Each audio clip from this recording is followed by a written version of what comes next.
संगत जी, राधा स्वामी जी। संगत जी, मृत्यु एक ऐसा रहस्य है जो हर किसी को डराता है।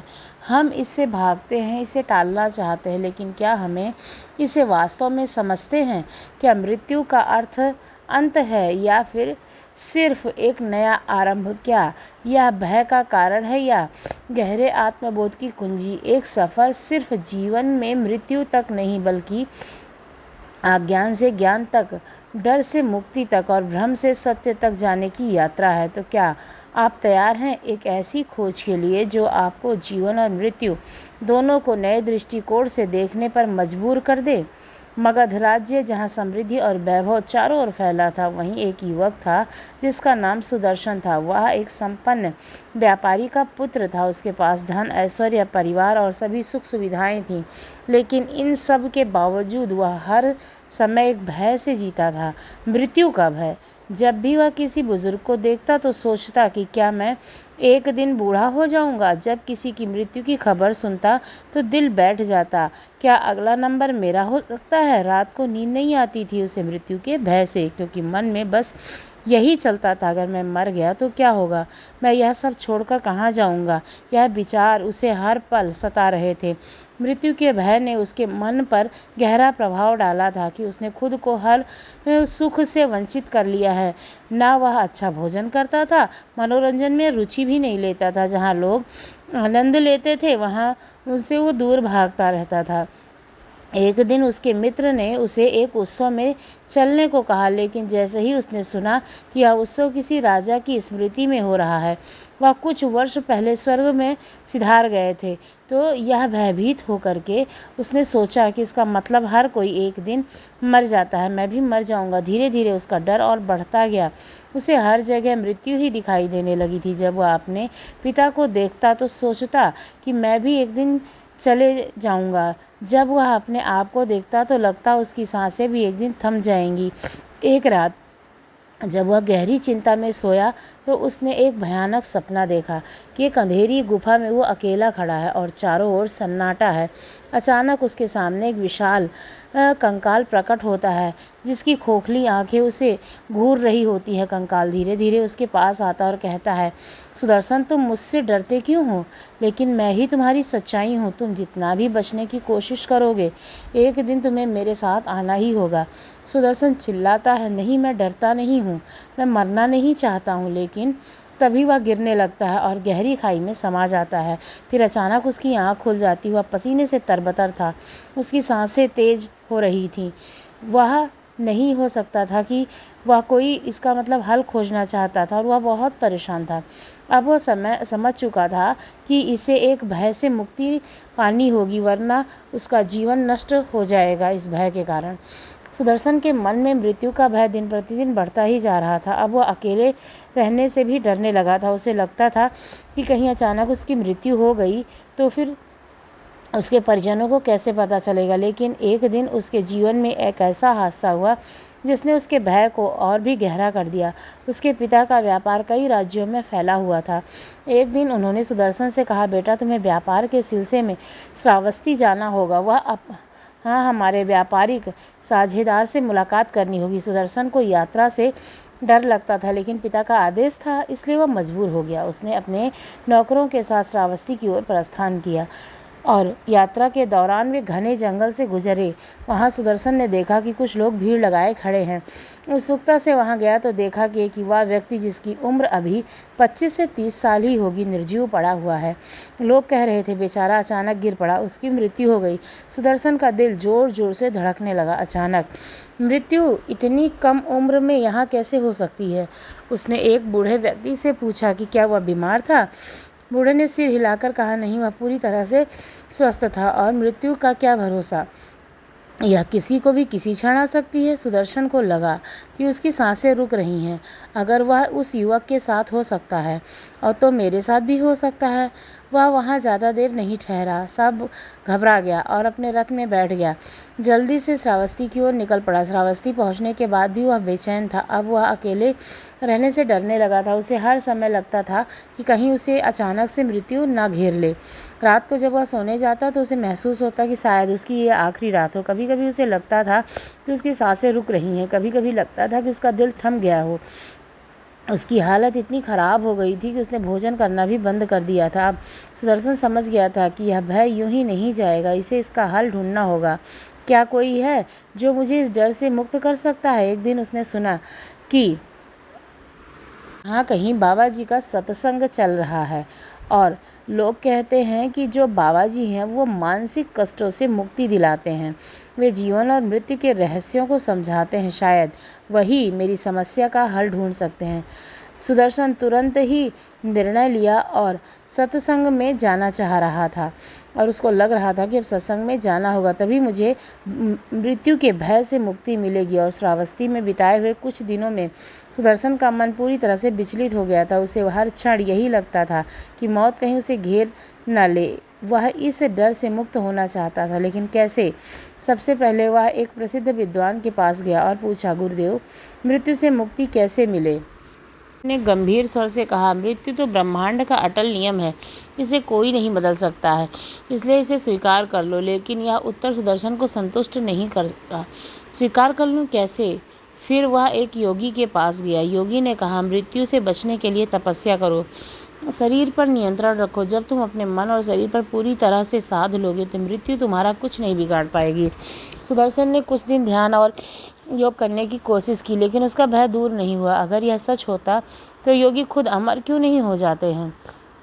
वह आगे बढ़ा और तपस्वी से मिला। तपस्वी ने कहा, मृत्यु का भय तभी समाप्त होगा जब तुम संसार को छोड़कर संन्यास ले लोगे। लेकिन सुदर्शन को यह भी उत्तर ठीक नहीं लगा। समाधान होता तो सभी लोग वैरागी बन गए होते। आखिरकार वह निराश होकर एक सरोवर के किनारे बैठा था। तभी उसने कुछ लोगों को बात करते हुए सुना कि तुमने सुना है, यहाँ पर महाराज जी यानी कि बाबा जी का सत्संग होने वाला है, पंडाल लगने वाले हैं और वहाँ असली ज्ञान के स्रोत हैं। कहते हैं उन्होंने जन्म और मृत्यु के चक्र को समझ लिया है। सुदर्शन का मन उत्साहित हो गया। क्या यह सच है? क्या कोई मृत्यु के रहस्य को जान सकता है? अब उसे यकीन हो गया था कि उसे बाबा जी से मिलना ही होगा। अगर कोई यह भय से मुक्त कर सकता है तो वह केवल बाबा जी ही होंगे। उसने तुरंत बाबा जी से मिलने का निश्चय किया और जहाँ पर पंडाल लगा था वहाँ पर उसने जाने का विचार बनाया। सोचा कि हमारे प्रश्नों का उत्तर बाबा जी ही दे सकते हैं। उसने अपने सभी कार्य छोड़ दिए और फिर वह जा कर के बाबा जी के पंडाल के पास, जहाँ पर लगा हुआ था पंडाल, जहाँ सत्संग होने वाला था, वहाँ का रास्ता बहुत ही ख़राब था, लेकिन फिर भी उसने हार नहीं मानी और वह जा कर के पहुँच गया। वहाँ पर कई तरह के लोगों को देखा। कोई धन के पीछे भाग रहा था लेकिन संतुष्ट नहीं था, कोई परिवार के लिए दुखी था लेकिन समाधान नहीं ढूंढ पा रहा था, कोई बीमारी के लिए जूझ रहा था लेकिन मृत्यु के डर से काँप रहा था। यह देखकर सुदर्शन को समझ आया कि वह अकेला नहीं है जो पीड़ा में है। मृत्यु का भय हर किसी को सताता है। यात्रा के दौरान उसे एक बहुत बूढ़ा आदमी मिला जो कांपते हाथों से एक पेड़ के नीचे बैठा था। सुदर्शन ने पूछा, बाबा आप इतने दुखी क्यों हो? बूढ़े ने कहा, बेटा मैंने जीवन भर कमाया, परिवार बसाया, लेकिन अब शरीर साथ नहीं देता तो मेरा कोई भी सहारा बनने को तैयार नहीं। अब बस मृत्यु का इंतज़ार मैं कर रहा हूँ। सुदर्शन को सुनकर धक्का लगा। यह मेरा भी यही हाल होगा क्या? मनुष्य सारा जीवन संघर्ष करके अंत में केवल मृत्यु का इंतज़ार करने के लिए जीता है। उसने निश्चय किया कि उसे हर हाल में बाबा जी से मिलना ही होगा। कई दिनों की कठिन यात्रा के बाद आखिरकार सुदर्शन वहाँ पहुँच ही गया जहाँ पर बाबा जी थे। पहली बार उसे शांतिपूर्ण स्थान को देखकर मंत्रमुग्ध हो गया।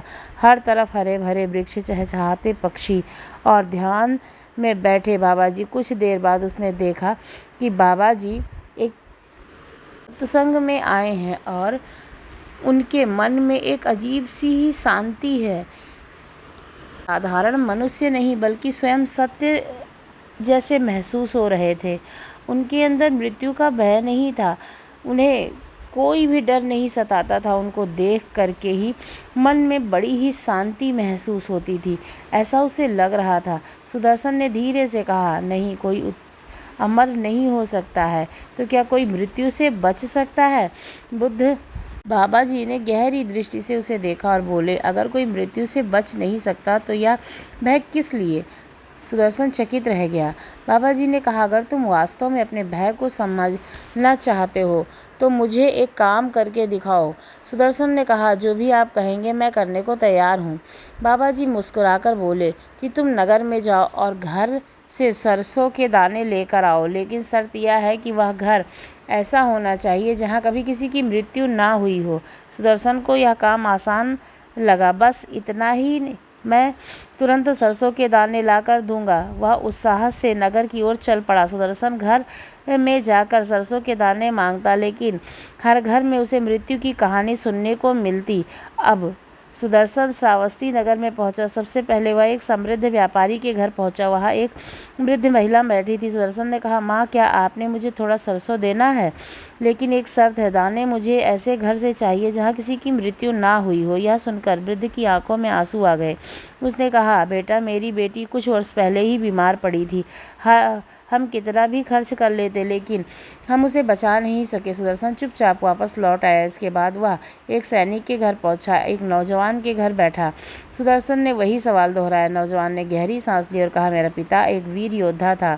युद्ध में दुश्मनों ने लड़ते हुए शहीद हो गया। हम उसे याद करते हैं, लेकिन मृत्यु को टाला नहीं जा सकता। सुदर्शन अब बेचैन होने लगा था। अब वह गरीब वृद्ध दंपति के घर पहुंचा। उन्होंने भी सुदर्शन की बात सुनी और हल्के से मुस्कुराए। वृद्ध बोला, बेटा, इस संसार में कोई भी घर ऐसा नहीं है जहां मृत्यु ने दस्तक ना दी हो।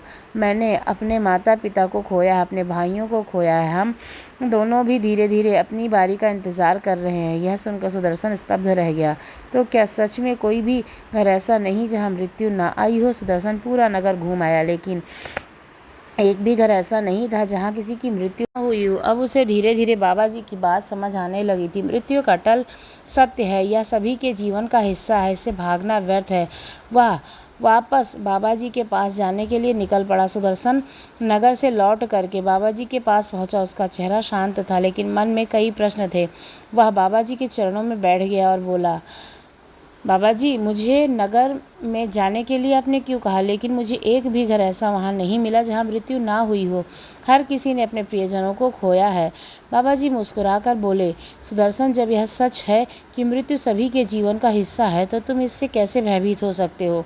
सुदर्शन ने धीरे से कहा, क्योंकि जब मैं मृत्यु के बारे में सोचता हूँ मुझे डर लगता है कि सब कुछ खत्म हो जाएगा, मैं नहीं। बाबा जी ने अपने शांत आवाज़ में कहा, तुम्हें क्या लगता है मृत्यु का अर्थ अस्तित्व का अंत है? सुदर्शन कुछ सोचने लगा। बुद्ध बाबा जी एक और प्रश्न बोलते हैं, अगर तुम एक पुराने वस्त्र को फेंक कर नया वस्त्र पहनते हो तो क्या तुम खत्म हो जाते हो? सुदर्शन ने फिर से हिलाया सिर और कहा, नहीं, वहीं रहता हूँ, बस वस्त्र बदल जाते हैं। तब बाबा जी ने कहा, बस ऐसे ही शरीर मात्र एक वस्त्र है। जब पुराना हो जाता है तो आत्मा इसे छोड़कर नया रूप धारण करती है। मृत्यु अंत नहीं बल्कि परिवर्तन है। सुदर्शन गहरे विचार में पड़ गया। बाबा जी ने आगे कहा, सुदर्शन, मृत्यु का भय वास्तविक नहीं है। असली भय यह है कि तुमने जीवन को समझा ही नहीं है। सुदर्शन ने पूछा, इसका क्या अर्थ है? तब बाबा जी बोले, कोई व्यक्ति जीवन भर भोग विलास में डूबा रहे और जीवन के सार को ना समझे तो मृत्यु के समय उसे पीड़ा होती है, लेकिन जो जीवन को सही ढंग से जीता है उसे मृत्यु से डर नहीं लगता है। सुदर्शन सोचने लगा, तो मृत्यु का भय सिर्फ अज्ञात का परिणाम है। बाबा जी ने समझाया, यदि तुम अपने भीतर की असली चेतना को पहचान लो तो तुम समझोगे कि मृत्यु सिर्फ एक बदलाव है। तुम स्वयं कभी समाप्त नहीं होते हो, केवल शरीर बदलता है। सुदर्शन को पहली बार एक अजीब सी राहत महसूस हुई थी। सुदर्शन ने बाबा जी से कहा कि मैं ज्ञान प्राप्त करना चाहता हूँ, मैं मृत्यु के भय से पूरी तरह से मुक्त होना चाहता हूँ। बाबा जी मुस्कुराए और बोले, इसके लिए तुम्हें अपने भीतर झांकना होगा। ध्यान और साधना के माध्यम से तुम समझ पाओगे कि तुम शरीर नहीं बल्कि चेतना हो। जब तुम्हें यह बोध हो जाएगा तब तुम्हारा भय हमेशा के लिए समाप्त हो जाएगा। इसके बाद सुदर्शन ने कुछ दिन वहीं पर रहने का सोचा और अपनी मृत्यु के बारे में सोचता, लेकिन जब डरने के बजाय उसे समझने का प्रयास करता, धीरे धीरे उसे यह एहसास होने लगा कि मृत्यु से डरने की ज़रूरत नहीं, बल्कि जीवन को सही ढंग से जीने की ज़रूरत है। कुछ महीनों के अभ्यास के बाद सुदर्शन पूरी तरह से बदल चुका था। अब वह जीवन के हर क्षण को पूरी तरह से जीने लगा था। बिना किसी डर के उसे समझ आ गया था कि मृत्यु कोई शत्रु नहीं, बल्कि एक परिवर्तन है। जो जीवन को अच्छे कर्म, ध्यान और करुणा के साथ जीता है, उसे मृत्यु के से डरने की ज़रूरत नहीं। अब जब भी कोई मृत्यु की बात करता तो सुदर्शन मुस्कुरा देता। एक दिन उसने बाबा जी से कहा, मुझे मृत्यु से डर नहीं लगता है, आपने मुझे अज्ञान के अंधकार से बाहर निकाला है। बाबा जी ने कहा, सुदर्शन, जिसने मृत्यु के भय को जीता है उसके जीवन को वास्तव में समझ लिया है। अब तुम एक नई यात्रा शुरू कर सकते हो। सुदर्शन ने सिर झुकाया और वहाँ से एक बदले हुए व्यक्ति के रूप में लौटा। जब वह मृत्यु के बारे में नहीं, बल्कि जीवन को सही ढंग से जीने के बारे में सोचने लगा, से बाबा जी ने सुदर्शन को ये समझा दिया कि वो मृत्यु से डरना व्यर्थ है, क्योंकि जीवन का स्वाभाविक नियम है। तो मृत्यु को समझने का सबसे अच्छा तरीका जीवन को पूरी तरह जीना है। 3 अज्ञान ही असली भय है। जब हमें सत्य का बोध हो जाता है तो हमारा डर समाप्त हो जाता है। इसलिए हमें हमेशा भजन, सिमरन, साधना करनी चाहिए, यानी कि अपने मन की एकाग्रता को बढ़ाना चाहिए। अपने काम पर, यानी कि अपने कर्म पर ध्यान देना चाहिए कि हमारा कर्म क्या है, क्या हम दूसरों को दुख दे रहे हैं, क्या हमारी वजह से कोई तकलीफ़ में तो नहीं है। हमें हमेशा कोई भी काम करने से पहले विचार करना चाहिए। बाबा जी हमेशा क्यों कहते हैं कि हमें 2.5 घंटे भजन सिमरन पर बैठना चाहिए, जिससे हमारा मन एकाग्र हो सके और हम उस परमपिता परमात्मा से जुड़ सकें, जिससे हमें मृत्यु का डर ना हो। जब मृत्यु आए तो हम हंसी खुशी उसे स्वीकार कर सकें, हमें कभी भी कोई तकलीफ़ ना हो। इसलिए हमेशा अपने सारे जीवन से, अपने सब कर्मों से करते हुए हमेशा अपने जीवन से समय निकालो और भजन सिमरन की ओर ज़रूर जाओ। कभी अगर आपके घर के आसपास बाबा जी का सत्संग होता है तो वहाँ ज़रूर जाओ, आपको वहाँ से अच्छी चीज़ें सुनने को मिलेंगी, समझने को मिलेंगी। और अगर आपके जीवन में बाबा जी की कई बातों को उतार लेते हो तो आपको मुक्ति अवश्य मिलेगी और शांति भी। यहीं पर मैं करती हूँ वीडियो को समाप्त। आपको अगर वीडियो अच्छी लगी हो तो हमारे चैनल को सब्सक्राइब करना ना भूलें। धन्यवाद।